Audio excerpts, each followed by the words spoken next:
topik kita kali ini tuh cukup menarik loh, yaitu berfokus pada kesehatan si kecil di dalam kandungan, terutama pada awal-awal kehamilan, ya.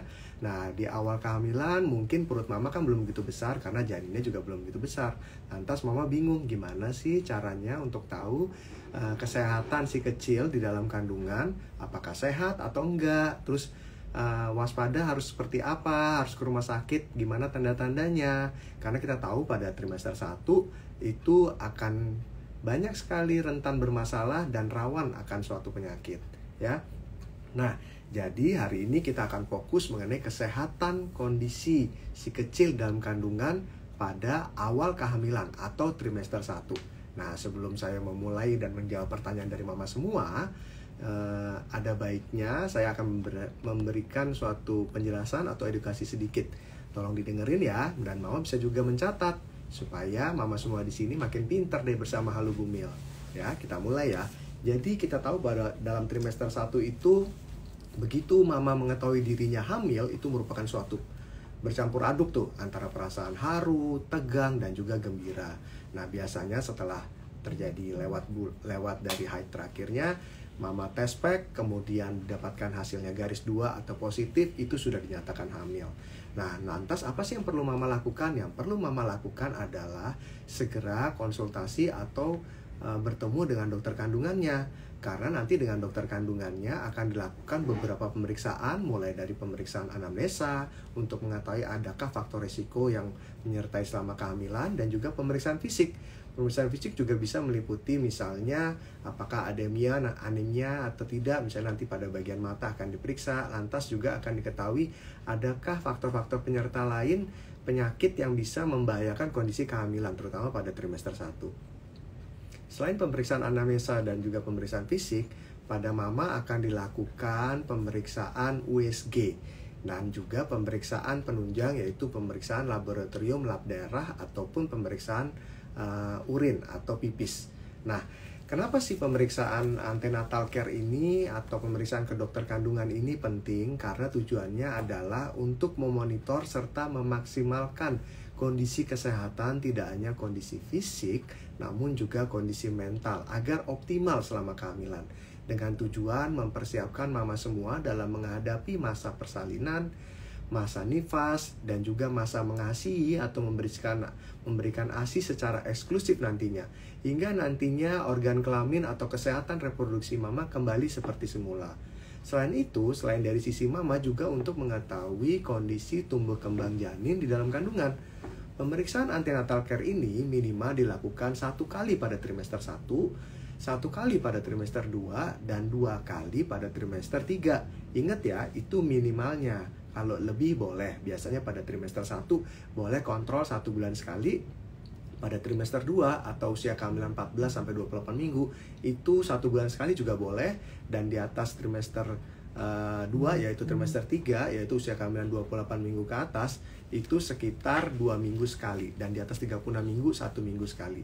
Jadi yang saya sebutkan 4 kali itu adalah minimal, ya. Nah, apa saja sih yang bisa kita lakukan atau yang mama bisa dapatkan ya dari pemeriksaan USG? Tadi kan saya bilang setelah dilakukan pemeriksaan anamnesa oleh dokternya, kemudian dilakukan pemeriksaan fisik, nanti akan dilakukan beberapa pemeriksaan penunjang, yaitu USG salah satunya. Dari USG kita bisa mendapatkan beberapa poin-poin penting yang menunjukkan kesehatan si kecil dalam kandungan. Ya, nah kita tahu bahwa ketika seorang wanita atau mama itu mendapatkan tes pack positif, pasti berpikiran itu akan hamil. Nah, tapi kita nggak tahu nih, tes pack yang positif itu hamilnya seperti apa? Apakah benar hamilnya ada bayinya seperti yang kita harapkan? Atau ternyata yang kita kenal ada yang dinamakan dengan blind ovum atau hamil kosong. Jadi pada blind ovum atau hamil kosong, itu tes packnya juga positif, ya. Dan yang lainnya juga pada hamil misalnya di luar kandungan ataupun hamil anggur. Beberapa jenis kehamilan itu hasil tes packnya positif. Jadi untuk mengetahui apakah kondisi bayinya sehat atau enggak, ya salah satunya dengan pemeriksaan USG. Jadi dengan pemeriksaan USG kita mengetahui apakah benar di dalam rahimnya itu terdapat kantong kehamilan. Kemudian lebih didetailin lagi, di dalam kantong kehamilannya apakah benar terdapat gambaran janin atau fetal echo. Nah, setelah kita dapatkan fetal echo juga perlu dipastikan apakah terdapat detaknya. Nah, poin-poin ini penting untuk menunjukkan kesehatan janin itu sendiri. Ya. Nah, selanjutnya selain kita mengetahui benar ada janinnya, ada detaknya, kita juga harus melihat. Yang dilihat adalah apakah pada lokasi janin itu tumbuh benar berada di dalam rahim atau di luar rahim. Ini untuk menyingkirkan apakah mama semua tuh menderita hamil di dalam kandungan atau di luar kandungan. Jadi salah satu cara untuk mengetahui posisi adalah dengan pemeriksaan USG. Nah, apalagi yang bisa kita dapatkan? Yang kita bisa dapatkan adalah ukuran dari janin itu sendiri atau yang disebut dengan biometri. Biasanya pada trimester 1 yaitu pengukuran dari puncak kepala ke bagian bokong atau disebut dengan CRL, crown rump length. Jadi diukur tuh panjangnya. Nanti akan ketemu berapa ukurannya dan akan dikonversi oleh alat USG menjadi usia kehamilan. Nah, selain usia kehamilan akan tertera juga di USG yaitu taksiran persalinan. Taksiran persalinan ini cukup detail dan akurat kalau mama pernah melakukan USG pada trimester 1. Karena angka melesetnya dengan usia hamil atau usia bayi itu sendiri hanya bergeser sekitar 3-7 hari. Jadi sangat bagus ketelitian dari pemeriksaan USG di trimester 1. Nah, selain itu juga kita bisa memastikan dengan pemeriksaan USG apakah adanya tanda-tanda kelainan pada janin atau adanya kecenderungan menderita suatu sindrom atau kelainan kromosom. Biasanya pemeriksaannya dilakukan pada usia kehamilan 11-13 minggu. Nah, nanti akan diukur yaitu tebal lipatan lemak pada bagian leher atau yang disebut dengan nuchal translucency. Nah, jikalau di situ ditemukan tebalnya terlalu tebal, nah itu biasanya ada kecenderungan menderita ke arah sindrom Down. Nah, jadi kelainan kongenital juga bisa dilihat melalui USG salah satunya. Nah, selain yang berhubungan dengan janin, kelebihan dari pemeriksaan USG juga bisa memantau atau melihat kondisi kesehatan organ genital atau kelamin mama semua.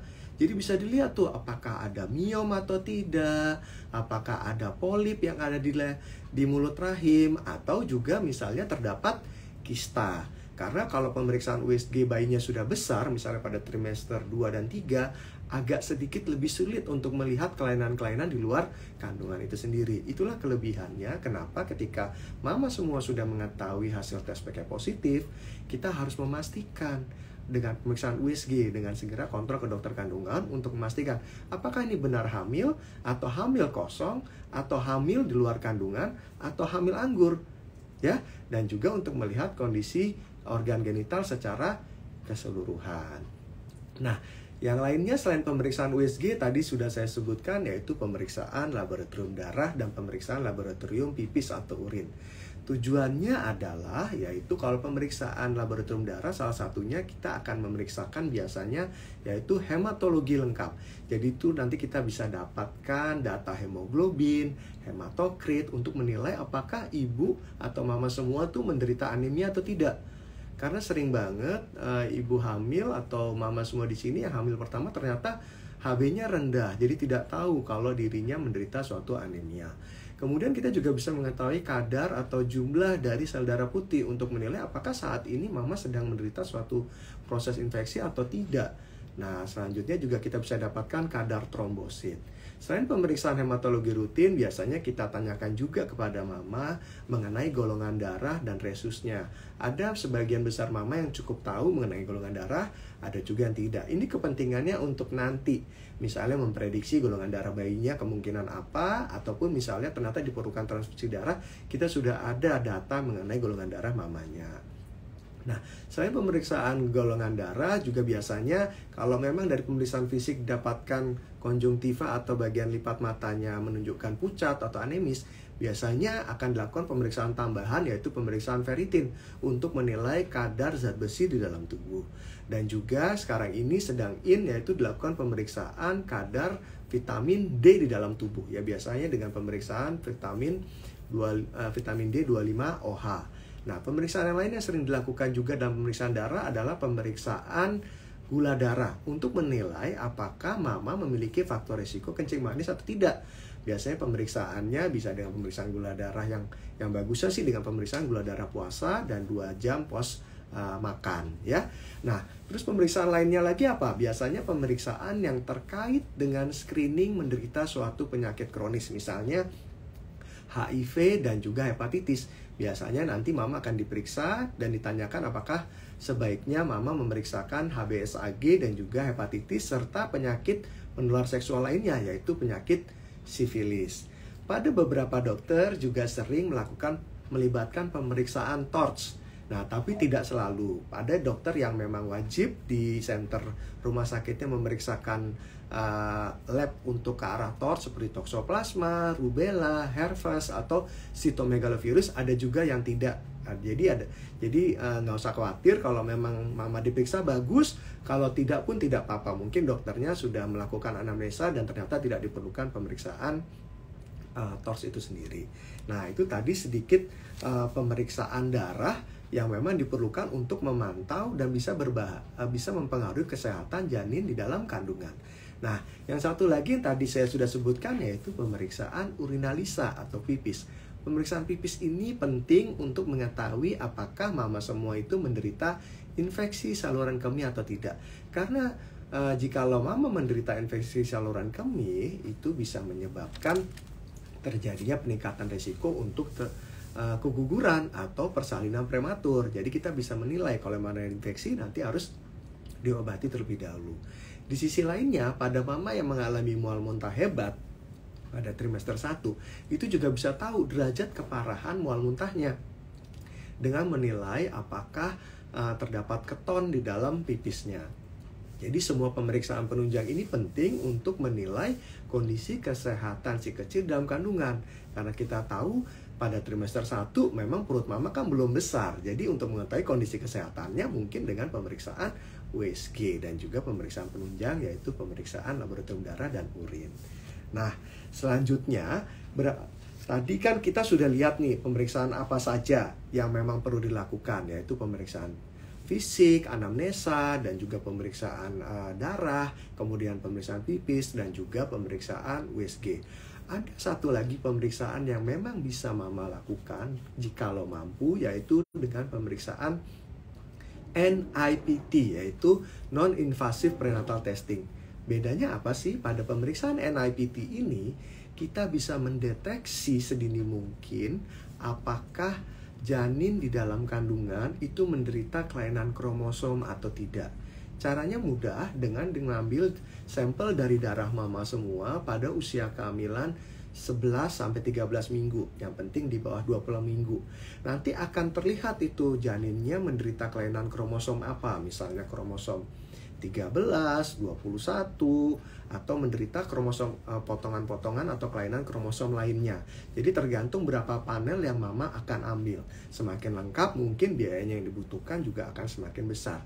Dan ada keuntungan tambahan selain mengetahui adanya kelainan kromosom atau tidak, yaitu akan didapatkan data mengenai seks atau jenis kelamin dari si kecil mulai dari usia kehamilan sebesar 13 minggu. Jadi paling biasanya kan kalau USG usia kehamilan baru didapatkan atau diketahui secara pasti 18 minggu ke atas. Dengan pemeriksaan NIPT ini itu bisa didapatkan jenis kelamin dengan ketepatan 99% itu pada usia kehamilan di bawah 14 minggu kita sudah bisa tahu.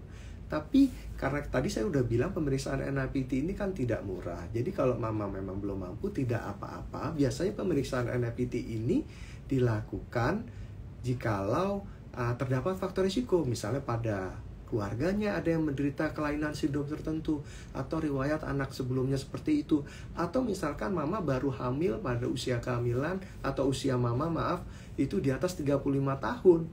Jadi kalau mama baru hamil pada umur 40 tahun, itu memang disarankan untuk pemeriksaan NIPT ini. Karena kehamilan pada usia ibu di atas 35 tahun itu meningkatkan terjadinya resiko kecacatan seperti sindrom Down. Ya.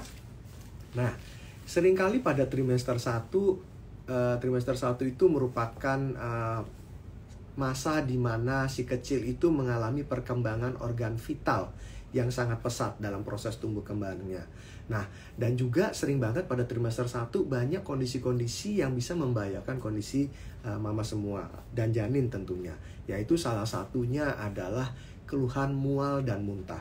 Keluhan mual dan muntah yang dialami pada ibu hamil memang biasanya terjadi mengenai pada hampir sekitar 78% kasus.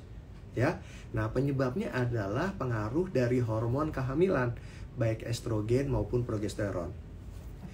Itu pada trimester 1. Penyebab lainnya apa? Yaitu peningkatan derajat sensitivitas indera penciuman sehingga menimbulkan keluhan mual dan muntah. Yang lainnya lagi yaitu kekurangan vitamin B6, terus kondisi dehidrasi maupun faktor psikologi. Pada trimester 3 penyebab mualnya ditambah satu lagi, yaitu rahim yang sudah semakin meninggi yang menekan lambung sehingga kapasitas lambung akan semakin berkurang. Nah, keluhan-keluhan tadi atau penyebab-penyebab tadi menyebabkan keluhan mual pada mama. Nah, itulah penyebab dari mual muntah pada trimester 1. Lantas cara mengatasinya gimana? Cara mengatasinya adalah yang pertama, mama mengkonsumsi makanan dalam porsi yang kecil namun frekuensinya lebih sering, yaitu yang disebut dengan small frequent feeding. Yang kedua, hindari mengkonsumsi makanan yang terlalu pedas dan berminyak. Karena makanan yang pedas dan berminyak akan semakin merangsang mual pada kehamilan trimester 1. Kemudian yang ketiga, sebaiknya mama makan dalam lingkungan atau ruang makan yang sirkulasinya baik dan juga tidak berbau menyengat, ya. Terus mama juga bisa mengkonsumsi makanan yang tinggi protein dan juga rendah lemak serta mudah dicerna. Itu akan membantu untuk mengurangi mual. Nah, beberapa tips yang lain adalah bisa mengkonsumsi makanan atau minuman yang mengandung jahe. Misalnya teh jahe, permen jahe, itu ada penelitiannya yang bisa membantu mengurangi keluhan mual. Nah, sekarang juga sudah tersedia makanan atau minuman yang mengandung vitamin B6. Karena kita tahu vitamin B6 tadi juga kalau seorang mama kekurangan vitamin B6 itu bisa merangsang timbulnya mual. Jadi konsumsilah makanan yang mengandung vitamin B6 seperti susu hamil atau kue-kue kering atau cracker itu sudah difortifikasi atau dilengkapi dengan vitamin B6. Nah, karena kita tahu penyebab dari mual muntah ini adalah kondisi dehidrasi, jadi mama jangan sampai mengalami kondisi dehidrasi. Harus penuhi itu kebutuhan cairan sehari, kurang lebih 2 liter per hari. Ya, dan jangan membiarkan perut mama menjadi kosong. Seringkali ada pada beberapa mama yang mengalami keluhan mual dan muntah itu pada malam hari.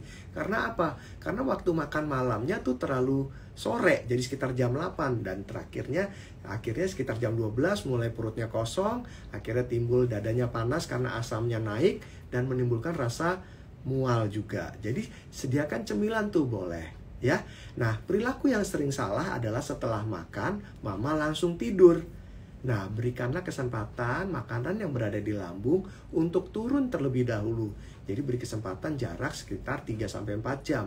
Jadi beraktivitas dulu setelah makan, sebelum tidur. Jadi kalau misalnya makan terakhir sekitar jam 6, boleh tidurnya 4 jam kemudian, jadi sekitar jam 10. Ya, dan menggunakan pakaian yang tidak terlalu ketat atau sesek sehingga menimbulkan perasaan pingin muntah gitu kalau terjadi, yang longgar-longgar aja kalau sedang berada di rumah. Nah, cara yang lain juga bisa digunakan adalah penggunaan akupressure atau akupuntur, hipnoterapi, itu bisa digunakan untuk membantu mengurangi mual. Nah, selanjutnya keluhan lain selain mual dan muntah seringkali pada ibu hamil memang mual dan muntah ini dialami hampir 78%, namun hanya 3% yang berbahaya. Tidak semua mual dan muntah berbahaya. Nah, mual muntah yang berbahaya ini yang disebut dengan hiperemesis gravidarum. Kalau sudah mengalami keluhan hiperemesis gravidarum, nah itu yang bisa membahayakan tidak hanya kondisi mama, namun juga kondisi si kecil di dalam kandungan. Apa sih dok tanda-tandanya hiperemesis gravidarum? Itu ditandai dengan penurunan berat badan lebih dari 5% dari berat badan mama sebelum hamil. Dan juga disertai dengan tanda-tanda dehidrasi, yaitu tanda-tanda dehidrasi seperti misalnya sakit kepala, lemas, letih, lesu, kurang konsentrasi, kemudian nadi mama menjadi cepat, nafasnya sesak, ya, terus keluar keringat dingin atau keringat jagung, terus pipisnya menjadi pekat dan berbau menyengat seperti warna teh. Nah, itu sudah merupakan suatu tanda-tanda dehidrasi atau merupakan penyebab dari hiperemesis gravidarum. Kalau kondisi mual muntah sudah sangat berlebih, sebaiknya mama segera berobat ke rumah sakit untuk diberikan terapi melalui obat infus. Nah, cukup jelas ya mengenai kondisi mual muntah. Nah, selanjutnya keluhan yang juga mama alami yaitu keluhan flek. Nah, flek ini bisa disebabkan dari unsur kandungannya sendiri maupun unsur di luar kandungan. Nah, kalau unsur kandungan biasanya flek bisa dialami pada kondisi misalnya ancaman keguguran, kemudian hamil yang dinamakan dengan hamil blight ovum. Jadi kantungnya ada tapi bayinya tidak ada. Kemudian flek ini juga bisa dialami pada kondisi di mana terjadi hamil anggur maupun hamil di luar kandungan. Jadi untuk mengetahui apakah flek ini penyebabnya yang mana, salah satu caranya adalah dengan pemeriksaan USG tadi. Nah, selain faktor kandungan juga ada di luar kandungan yang bisa menyebabkan terjadinya flek. Misalnya apa? Terjadi yang dinamakan dengan infeksi pada mulut rahim atau cervicitis, atau bisa juga terdapat polip. Baik polip yang terdapat pada mulut rahim maupun pada dinding pelapis rahim yang disebut dengan endometrium. Nah, cara mengatasinya gimana? Jikalau mama malam-malam mengalami keluhan ngeflek, yang perlu mama lakukan adalah beristirahat, ya. Beristirahat, mengurangi aktivitas yang berlebih, dan jangan melakukan hubungan intim terlebih dahulu. Nah, jikalau keesokan harinya masih terjadi ngeflek, sebaiknya mama segera ke rumah sakit untuk mendapatkan obat penguat atau obat pencegah kontraksi rahim. Nah, nanti di rumah sakit selain mendapatkan obat penguat, dokter juga akan memastikan penyebab dari flek yang mama alami. Nah, selain itu juga yang mama bisa lakukan adalah menggunakan softtek atau panty liner untuk mengetahui jumlah perdarahannya atau fleknya seperti apa dan bentuknya seperti apa. Jadi mama bisa melaporkan tuh kepada dokternya nanti ketika kontrol sebanyak apa sih atau bentuk yang keluar seperti apa. Ya, cukup jelas ya mengenai flek. Nah, jadi selanjutnya selain keluhan mual dan muntah, apa sih yang perlu mama waspadai ketika sedang hamil awal? Yaitu jikalau mama sedang hamil namun mama mengalami tadi keluhan ngeflek udah, mual muntah yang berlebih, kemudian mengalami pusing atau sakit kepala yang hebat, tekanan darah yang terlalu tinggi, kejang, ya, nyeri perut atau kram atau kontraksi yang tidak menghilang, ya, dan juga adanya demam selama kehamilan. Nah, kondisi atau tanda waspada seperti itu saya sarankan untuk segera kontrol ke dokternya meskipun sudah di luar jadwalnya kontrol. Kalau tadi saya bilang misalnya harusnya kan sebulan sekali, mama baru kontrol 2 minggu lalu, tapi mengalami keluhan tanda-tanda waspada seperti tadi, yaitu pusing hebat, sakit kepala, terus kemudian adanya ngeflek atau perdarahan yang hebat dari kemaluan, mual muntah yang hebat, kejang, ataupun disertai dengan demam, itu sebaiknya segera jangan ragu untuk kontrol kembali ke dokter kandungan meskipun belum waktunya kontrol. Jadi kontrol yang saya bilang minimal 4 kali atau sebulan sekali tidak saklek seperti itu bisa lebih cepat jika didapatkan tanda-tanda waspada yang seperti tadi saya sudah jelaskan. Nah, itu sedikit penjelasan dari saya. Sekarang kita mulai dengan sesi tanya jawab ya. Sepertinya mulai banyak nih pertanyaan yang masuk. Sebentar saya lihat dulu ya pertanyaannya. Yang pertama nih ya, pertanyaan dari Mama Wifs ya. Dok, saya hamil 5 minggu ya, tapi keluar flek awalnya coklat, lalu sekarang merah tua. Apakah masih aman? Nah, untuk mengetahui apakah aman atau tidak, biasanya kalau coklat tua artinya perdarahannya itu sudah berlangsung cukup lama dan dia mengendap di dalam organ kandungan. Kalau misalnya sekarang berwarna agak mulai segar, berarti perdarahannya mulai aktif. Saya sarankan memang untuk segera ke dokter kandungannya untuk diperiksa. Jadi nanti akan dilakukan pemeriksaan USG, yaitu USG transvaginal untuk memastikannya, karena usia kehamilannya baru 5 minggu, untuk melihat penyebabnya apa.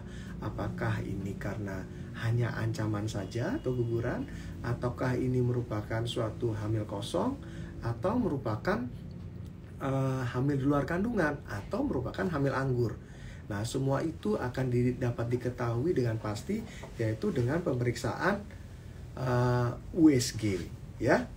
Selanjutnya cukup jelas ya Mama. Selanjutnya pertanyaan dari Mama Marcelia Sahara. Dok, saya hamil kembar 10 minggu. Positif nih, aduh positif, memang sekarang lagi pandemi ya, positif Omikron, tapi nggak ada gejala, gimana ya dok? Nah, jikalau memang merupakan termasuk OTG, orang tanpa gejala dan sudah terdiagnosa menderita COVID-19, nah yang perlu Mama lakukan adalah menjaga sistem imun Mama sendiri, yaitu dengan mengkonsumsi makanan yang bergizi dan bervariasi, penuh dengan mikronutrien dan makronutrien. Terus cukup minum air putih, ya, cukup minum air putih. Kemudian mengkonsumsi vitamin prenatalnya. Selain vitamin prenatal, sebaiknya Mama mengkonsumsi juga susu hamil dan juga vitamin C dan vitamin D. Jadi perlu ditambahkan tuh vitamin C dan vitamin D serta zinc dan selenium untuk meningkatkan stamina tubuh Mama sendiri.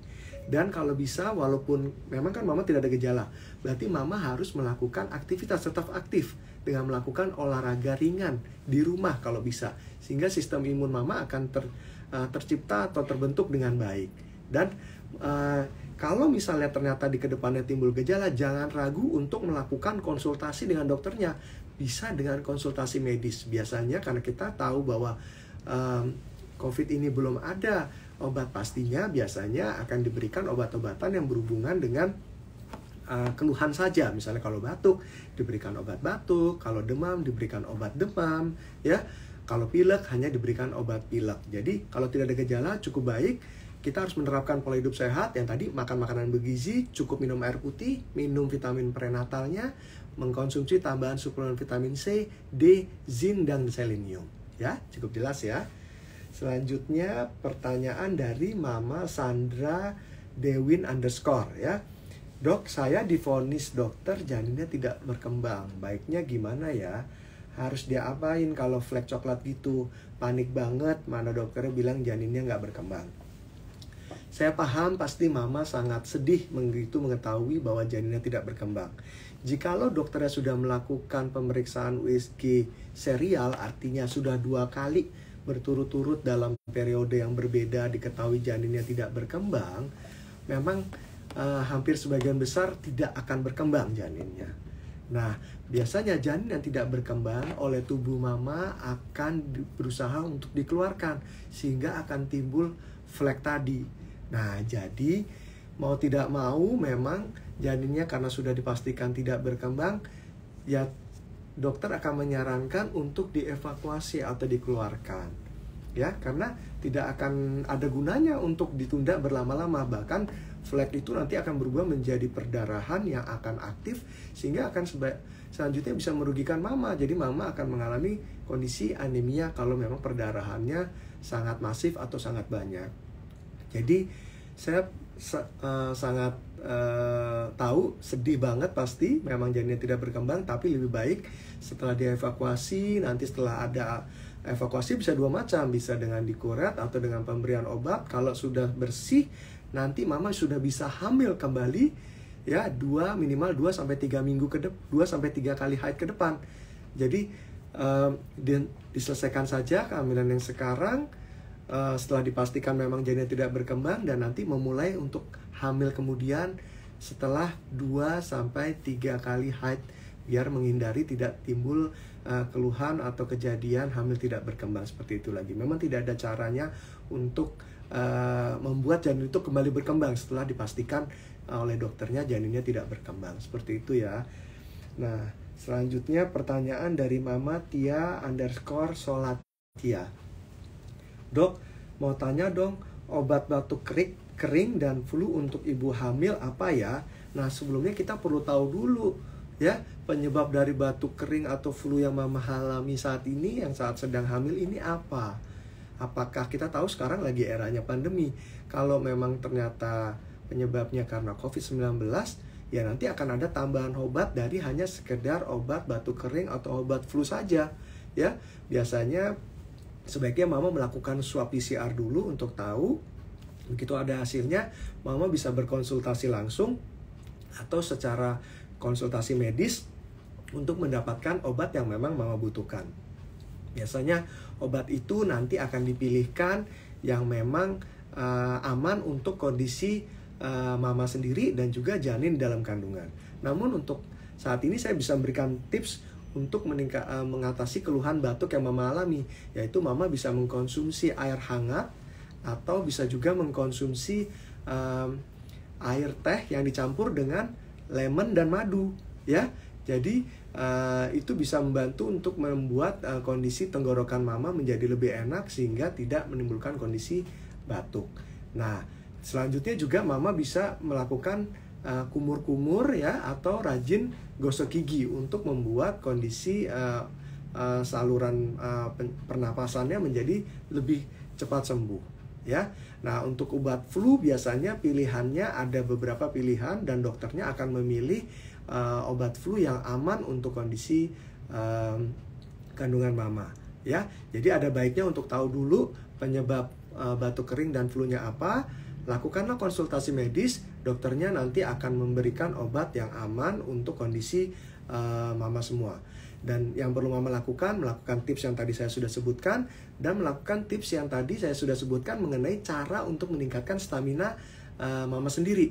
Ya, dengan meningkatkan stamina tentu obat itu akan bekerja lebih baik dan mama akan lebih cepat untuk pulih, ya. Selanjutnya pertanyaan dari mama_Tia Amalia. Dok, saya hamil 8 minggu tapi mulut terasa pahit. Itu penyebabnya apa ya? Wajar nggak ya? Nah, biasanya mulut terasa pahit itu bisa disebabkan karena kondisi mual muntah atau kondisi hipersalivasi biasanya. Air liur akan lebih banyak keluar. Nah, jadi itu suatu hal yang wajar pada trimester 1. Nantinya ketika usia kehamilan di atas 14 minggu, keluhan-keluhan seperti itu akan semakin berkurang. Jadi keluhan mual muntah yang mama alami akan semakin berkurang. Yang mama bisa atasi atau lakukan adalah mengkonsumsi permen ya atau minuman yang bisa membantu menetralkan keluhan pahit yang mama alami, ya. Jadi hal itu merupakan hal yang wajar, ya. Selanjutnya pertanyaan dari mama SFN SA56. Dok, saya lagi hamil 13 minggu ya, tapi keputihan, kadang gatal, kadang enggak. Wajar nggak sih dok? Soalnya hamil anak pertama. Nah, untuk mengetahui keluhan keputihan ini wajar atau tidak, memang diperlukan pemeriksaan langsung.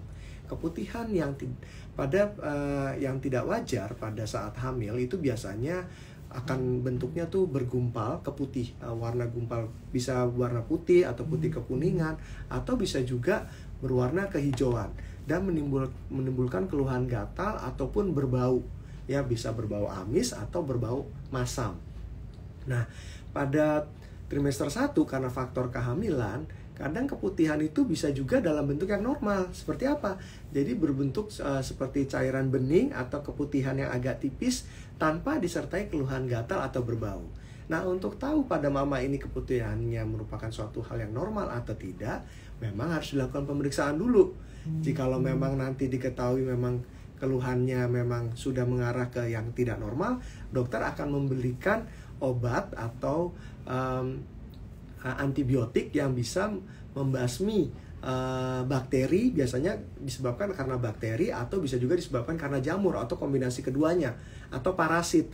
Nah, biasanya dokter akan memberikan obat untuk mengatasi keluhan keputihan yang tidak normal. Di samping itu, mama juga bisa membantu meningkatkan flora normal atau bakteri yang baik yang bisa membuat pemulihan menjadi lebih cepat dengan cara mengkonsumsi minuman, yaitu seperti minuman yogurt atau menggunakan cairan pembersih kemaluan yang bisa merangsang pertumbuhan lactobacillus atau bakteri yang baik di dalam kemaluan mama.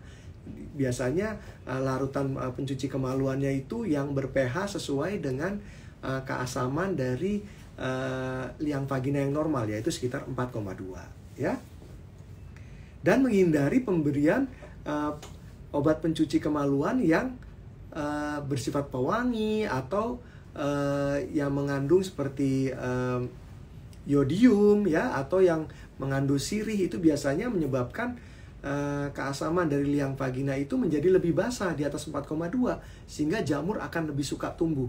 Nah, pilihlah larutan pembersih kemaluan yang memang bisa mengembalikan tingkat keasaman pH vagina mama ke arah pH 4,2 yang sesuai dengan normalnya ya. Selanjutnya pertanyaan dari Mama Prastika 14. Dok, saya hamil 10 minggu tapi sering merasa lapar dan pedih. Kalaupun sudah makan 5 menit kemudian lapar lagi, normalkah dok? Ya normal. Memang tadi kan keluhan mual muntah ini didapatkan pada kurang lebih 78%. Sisanya itu memang pada seperti Mama Prastika nih, sering lapar. Nah kalau sering lapar nggak apa-apa. Tadi prinsipnya makan dalam porsi yang kecil tapi frekuensinya sering. Ya, jadi bisa makan per 3 jam sekali, 8 kali sehari. Jadi Mama kalau malas cuci piring, sediakanlah biskuit atau makanan kecil atau makanan ringan untuk mencegah biar perutnya nggak kosong. Karena Mama kalau perutnya kosong akan pedih kan. Jadi disediakan tuh makanan kecil, nggak apa-apa ya. Justru bagus untuk mengatasi keluhan lapar dan pedih yang ada di ulu hati biasanya ya. Selanjutnya pertanyaan dari Mama Risma Meiliana. Dok, saya USG pas usia janin 5 minggu tapi nggak kelihatan apa-apa, apakah normal? Ya, pada usia, perlu tahu dulu nih, Mama dilakukan USG-nya itu dengan USG dari perut atau dari kemaluan atau transvaginal. Dengan pemeriksaan USG transvaginal itu akan lebih bisa untuk melihat janin di dalam kandungan itu sendiri. Tapi nggak usah khawatir, jikalau dari pemeriksaan transvaginal juga belum didapatkan, Mama bisa melakukan pemeriksaan USG kembali 2 minggu sampai 1 bulan ke depan untuk melihat. Jadi kalau sekarang usia kehamilan dianggap 5 minggu dari ukuran kantungnya, 2 minggu atau 4 minggu kemudian usia kehamilannya sekitar 7 minggu sampai 9 minggu. Pada usia kehamilan 7 minggu sampai 9 minggu itu harus sudah didapatkan gambaran janin atau fetal echo di dalam kantung kehamilan. Jikalau belum didapatkan juga gambaran janin, itulah yang dinamakan dengan hamil kosong. Jadi kalau belum didapatkan gambaran janin pada usia kehamilan 5 minggu, Mama jangan terlalu khawatir, nggak apa-apa, lakukanlah USG kembali 2 minggu sampai 1 bulan ke depan ya. Selanjutnya pertanyaan dari Mama Piliang _04. Dok, saya mau nanya nih, saya haidnya tanggal 3 Januari, sekarang udah lewat tanggal 3, saya tes pack garis 2, berarti udah berapa minggu ya saya hamilnya? Nah, biasanya jikalau baru saja lewat, kalau sekarang kan sudah lewat, sekarang sekitar tanggal 8 ya. Nah, itu jadi usia kehamilannya secara logika yaitu sekitar 4-5 minggu ya. Nah, namun perlu diketahui dulu juga, apakah haid sebelumnya Mama teratur apa enggak? Kalau teratur ya sekitar 4-5 minggu, pokoknya di bawah 6 minggu. Tapi kalau misalnya nggak teratur, itu mungkin bisa lebih besar daripada itu. Nah, untuk memastikan usia kehamilan secara pasti, itu adalah dengan pemeriksaan USG ya. Karena dari pemeriksaan USG nanti kita akan menilai baik ukuran dari kantung kehamilannya maupun dari ukuran janinnya sendiri, dan akan dikonversi menjadi usia kehamilan dan juga taksiran persalinan ya. Selanjutnya pertanyaan dari Mama 07.han. Dok, kalau berat badan malah turun drastis di trimester pertama itu nggak apa-apa kah? Ya, nggak apa-apa. Jadi memang bukan nggak apa-apa, maksudnya memang pada trimester 1 itu memang bisa tidak nambah berat badan sampai hanya menambah 2 kilo. Tapi kalau yang Mama bilang dengan turun berat badan drastis, itu perlu kita lihat dulu, apakah penurunan berat badannya tuh lebih dari 5% dari berat badan semula. Lalu apakah penurunan berat badan itu disebabkan karena Mama juga ada keluhan mual muntah yang hebat. Nah, kalau ada seperti itu justru akan membahayakan kondisi, tidak hanya kondisi Mama, juga kondisi si kecil di dalam kandungan. Nah, jadi tapi kalau Mama misalnya, enggak dok, saya nggak ada mual muntah, tapi turun aja, perlu dilihat dulu timbangannya sama apa enggak. Kalau timbangannya sama, kita biasanya lanjut ke pemeriksaan USG tuh. Kalau kondisi bayinya bagus, dan ketika pemeriksaan USG kemudian ternyata janinnya berkembang bagus, berarti tidak apa-apa ya. Jadi perlu dilihat dulu penurunannya yang drastis disebabkan karena pertama, apakah disertai dengan keluar mual-muntah yang hebat. Kemudian yang kedua, apakah timbangan yang mama gunakan itu sama atau tidak. Terus kemudian kita pastikan juga untuk mengetahui berbahaya atau tidak turunnya berat badan itu dengan pemeriksaan USG untuk melihat apakah perkembangan janinnya tetap berlangsung dengan baik atau tidak. Kalau semuanya tetap berjalan baik, berarti tidak apa-apa penurunan berat badan yang mama alami ya. Selanjutnya pertanyaan dari mama Rafuli_Weni. Dok, kalau trimester pertama boleh berhubungan badan atau tidak? Nah, bagus nih pertanyaannya. Jadi, kalau memang dari pemeriksaan USG sudah didapatkan kondisi bayinya bagus, terus detak jantungnya juga bagus, tidak ada keluhan ngeflek ya, tidak ada riwayat keguguran sebelumnya pada kehamilan sebelumnya ya, itu mama boleh berhubungan ya. Tapi sebaiknya berhubungannya diatur gayanya, yaitu gaya berhubungannya yang tidak menindih atau menimpa perut mama ya. Jadi misalnya gaya sendok ya, atau kemudian posisi woman on top ya, itu bisa dilakukan. Jadi tidak apa-apa. Selain tidak ada keluhan ngeflek atau tidak ada riwayat keguguran sebelumnya dan dari USG sudah dipastikan bagus, itu mama boleh berhubungan ya. Tapi kalau mau amannya memang sebaiknya berhubungan di atas 13 minggu. Tapi kalau memang tidak ada keluhan ngeflek, bayinya bagus, itu boleh kok berhubungan ya. Selanjutnya pertanyaan dari Mama Fitri_Nuraini_. Dok, saya lagi hamil 6 minggu, tapi udah 5 hari ini saya keluar darah, seperti sedang haid, dan saya tidak merasakan mual atau pusing sama sekali. Apakah itu tanda keguguran? Kalau memang mama sudah tahu bahwa mama hamil 6 minggu, terus dari hasil tes PK positif, dan sekarang mama keluar darah seperti sedang haid, itu merupakan suatu kondisi ancaman keguguran. Tapi keluarnya darah itu kita perlu pastikan, apakah hanya benar ancaman keguguran, ataukah memang suatu proses hamil anggur, ataukah memang hamil di luar kandungan, atau merupakan suatu proses terjadinya blood ovum atau hamil kosong. Untuk tahu mana penyebab keluarnya darah pada mama, itu memang harus dipastikan dengan pemeriksaan USG ya, apalagi disertai dengan keluhan kram, karena kalau didiamkan akan terjadi pengeluaran berlebih, itu akan terjadi perdarahannya lebih masif, akan lebih hebat. Jadi segeralah berobat ke dokter kandungannya untuk dilakukan pemeriksaan ya secara lebih detail dengan pemeriksaan USG untuk melihat penyebabnya apa sih dari keluarnya darah, apakah itu merupakan suatu ancaman keguguran, bayinya masih bisa diselamatkan atau tidak, atau memang sudah tidak bisa diselamatkan lagi ya. Oke, selanjutnya pertanyaan dari Mama Vina.Filianti. Bentar ya.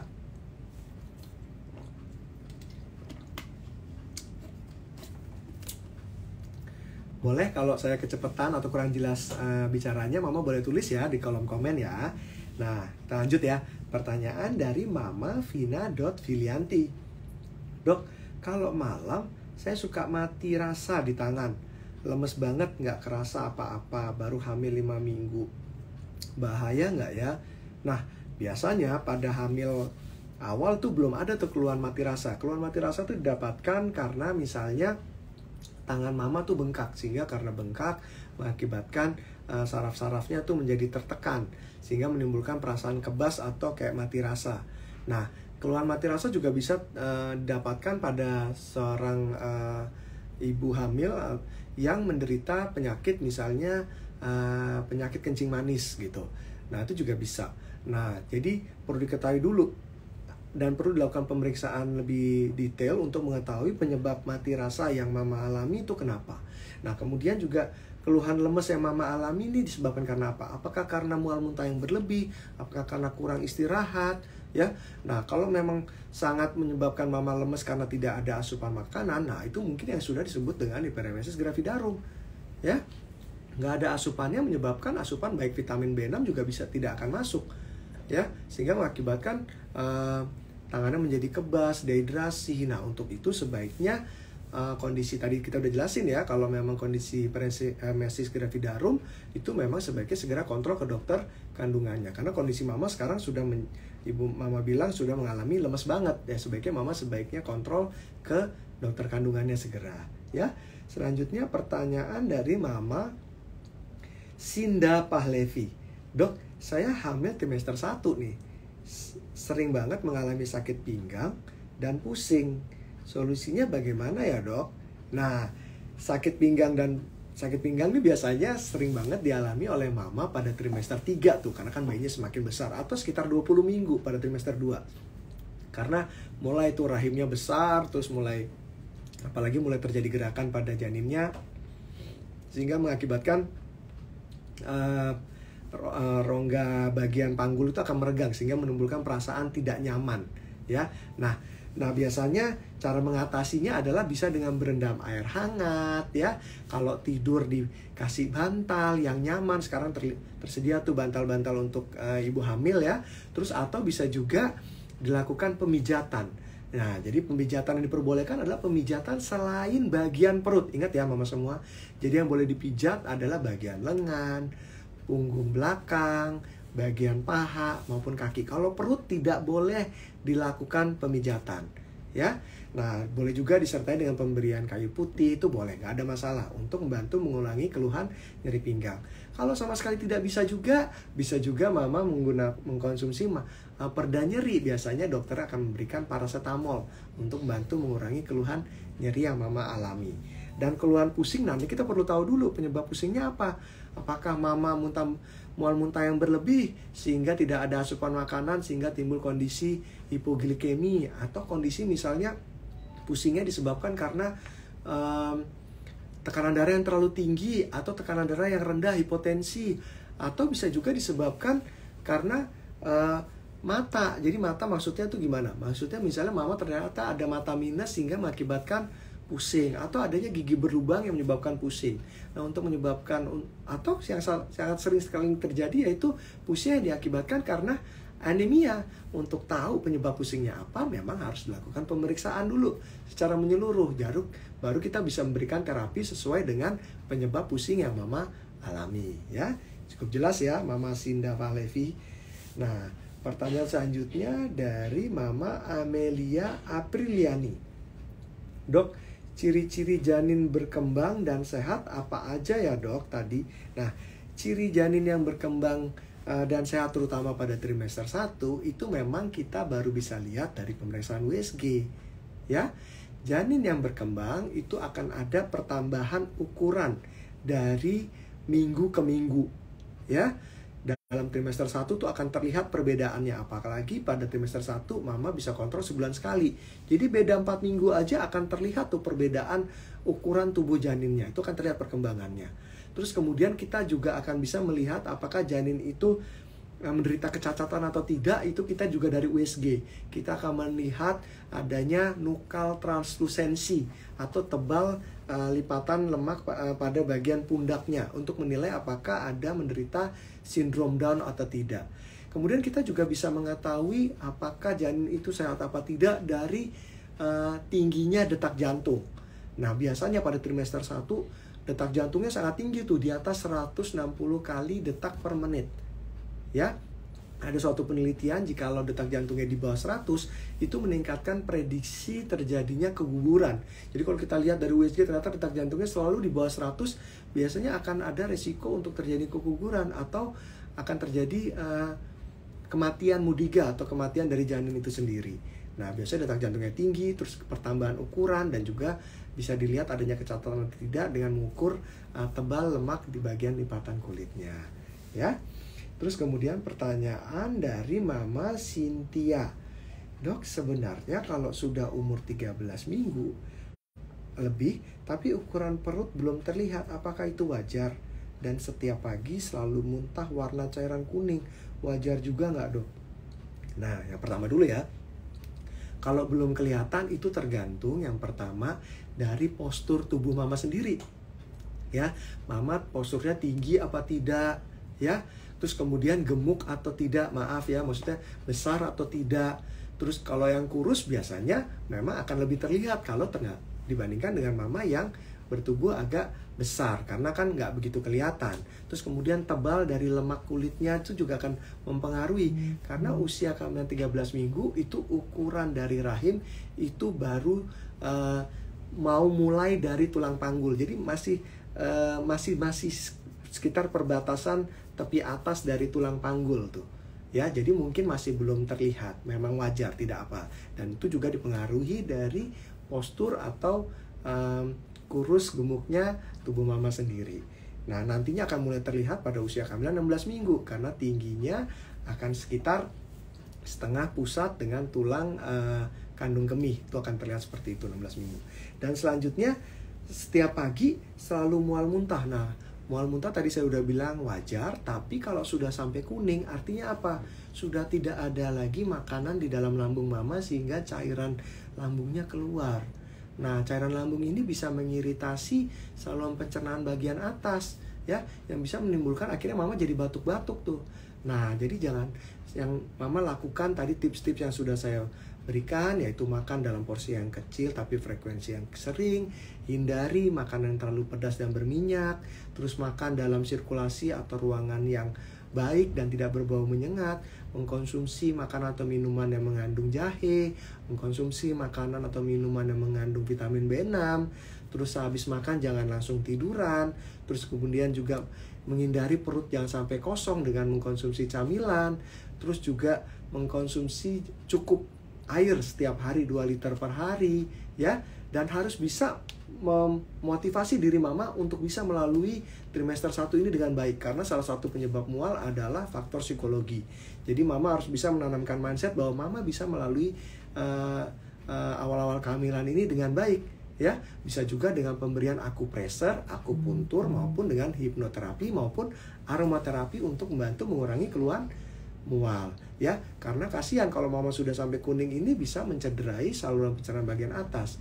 Kalau semua itu sudah mama lakukan namun masih juga belum bisa tertangani, sebaiknya mama segera berkonsultasi dengan dokternya. Dokternya akan memberikan obat untuk membantu mengurangi keluhan mual dan juga membantu memberikan obat yang bisa melapisi saluran cerna bagian atas karena asam lambung itu sangat berbahaya atau bisa melukai atau menimbulkan iritasi pada saluran cerna bagian atas, ya. Selanjutnya pertanyaan dari Mama Ayu_Rahayu 275. Dok, saya kehamilan saya udah 10 minggu nih. Saya lagi ngerasain sakit gigi, padahal sebelum hamil saya nggak pernah sakit gigi.